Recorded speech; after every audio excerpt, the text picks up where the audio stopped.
Hey guys, welcome back to the Nook, Jessica's Nook. So I just wanted to talk about a true story that happened. It's a little different than the stuff I've been talking about. This one's personal and it happened to me. So I used to live in an apartment, like it was my first apartment with, he was my boyfriend at the time, my husband, and we, our daughter was pretty young. She was around, 1, almost 2, like 1.5 at this time.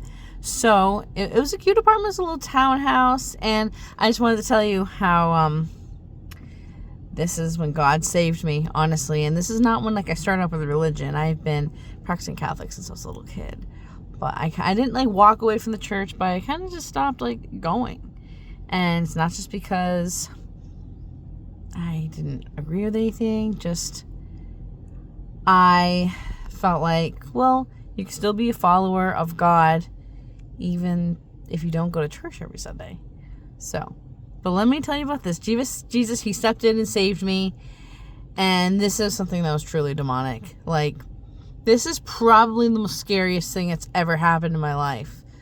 And almost kind of a reason I do like doing investigations, because now that I sit back and I know and understand it better, it's still terrifying, but I can probably handle it better. So let me go back to the beginning. So when I moved in, the place, it seemed a little off, this, and it's not things flying off the shelves, doors opening, shutting, slamming, and none of the movie stuff that you see. This stuff kind of was mental, which was kind of scary. So it was kind of the thing that gets inside you, and then slowly starts sealing bits of you piece by piece, and you seriously don't even notice until it's deep. Until you're deep in it, it's there. It's scary. So after quite a few months of living there, I realized something was wrong. Audrey, who is the best sleeper in the world, usually sleeps through basically anything, no longer could sleep. All of a sudden, she'd just scream for hours. That was not her. So I was like, okay, something's wrong. So I move her room around. I switch things up. So we're okay, let's just put her in the pack and play, and let's just sleep in the living room while she watches Baby Einstein. That's just kind of what we did. I'm like, well, this is just a thing that we're going through with the baby, So at the same time, there was heaviness in this apartment. Ben and I were fighting a lot more. We really weren't getting along for a while. Things were kind of thick. And I did not feel like myself. I was going through really bad depression. I was having really bad mental health problems. I didn't feel at home. I didn't feel at home. I felt I was being watched. Scary. So the very first encounter, so one night I was alone and I heard something coming from our basement, not footsteps, not pipes. So I went down. I was like, what is that noise? I went down there.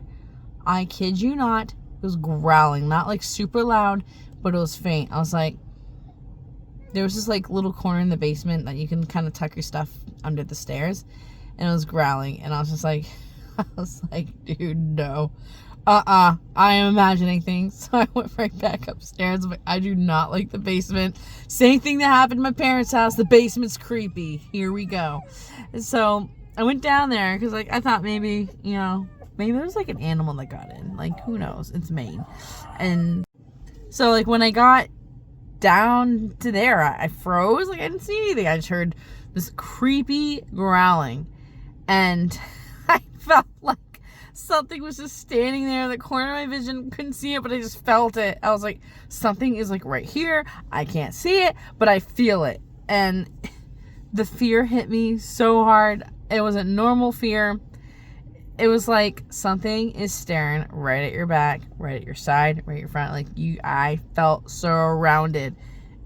I was I go back upstairs I just said. I'm no, we're not doing this. Great, another haunted basement. I'll have to talk to my parents about my parents' home, the house I grew up in, another time. So I didn't see a shadow. I didn't see something blurry, but clearly something was there. So this was the last thing that happened before I was okay, we're done. So everything in the house just felt angry all the time. I was having these really vivid, like horrible thoughts in my head. I was like, what is wrong with you? I thought it was depression. I was like, dang, you really are sick. So I was on meds. I think I needed to be on the higher dose because all this crap was happening. So one night, things really escalated. So I was in my bedroom, just in bed. I was, scrolling on my phone. And so our door, kind of like the bed was against the wall, and straight ahead was like our closet. And then our door, and the door kind of like went in front. Like when we opened it, the door would be right kind of in front of part of the closet. And so this is where it's like I was just saying, oh, hell no. So I was in my bed, and I just look up. Something appeared. I didn't see a shadow. Oh, no. Nothing blurry. No. I saw something dead clearly. It was clear as day. I will never forget this. So beyond the door, I saw these giant horns. And I was like, what? And I saw the shape of the feet that kind of like represented hoofs. And it was making itself known. It was like, I'm not hiding. I'm going to scare you.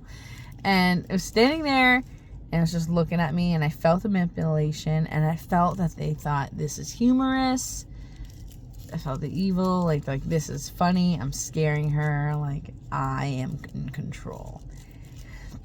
I was so petrified. I couldn't stop staring. I couldn't look away. Because I was afraid if I looked away, it was going to get closer. And I just remember thinking, okay, if I blink, it'll move. I can't look away. So the worst part, I felt like it was coming towards me, but I think I was just that petrified.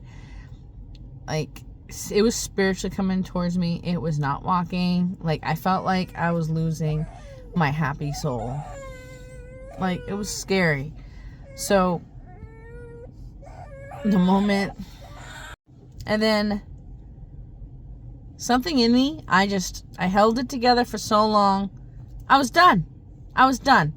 It cracked. In that moment, I felt like I was spiritually attacked. I'm baptized. I'm at all my sacraments. They go after the week. I was in depression. I was weak. I was super weak. And so I was so desperate. I was just like I would pray. Like, I'd pray at dinner. I wouldn't pray as much as I should. But I'm always a follower of God and Jesus and everything that happened. And I was just like, God, please help me. Please. I was like, in the name of Jesus Christ, please make this go away. And I tried, the second I said his name, like, everything started to stop. But before that, I didn't mention. I started, like, saying, I have known these prayers since I was, like, 7 years old by heart. And I tried saying, Our Father. I felt anger, so much anger that made me forget the words to the prayers. I couldn't remember them. I was like, I know these by heart. The anger of whatever that was, and I'll tell you what I believe it was in a minute, made me forget my prayers. I seriously couldn't breathe, but like, I just kept talking to God, and Jesus was like, please, in the name. I was in the fetal position, shaking, and the second I really prayed to God, like, I didn't feel it completely stop, but I felt it lighten up, and it got further away. Like, I felt safe. I felt safe. Like, the air warmed me up. Like, I stopped shaking as violently, and the first time for a while, I felt like I can walk in my house and everything's okay. So, from that night on, I knew what I was dealing with. This was not just a random haunting, or it's like a sad, depressed spirit. It was something dark. But I also knew without a doubt, I knew who it was. It was Lucifer. It was the devil. Like, I felt it was the devil, or he sent something to look like him. But Jesus, God, and the higher power will always be stronger than evil. Like, I started after going to church for a couple weeks, I was heavy. Like, I felt really heavy before. And so I went to church for a couple weeks. I felt like I was having really bad back pain before. Like, I felt like I had weights on my back. Then I felt light as a feather. I felt great. I felt safe in my spirit. I could say things, like my prayers were coming back. So I started praying more again. I played more worship music. I stopped ignoring the feeling in my gut, like always listen. And a couple weeks, everything changed. Audrey was sleeping again. Like I said, the heaviness was gone.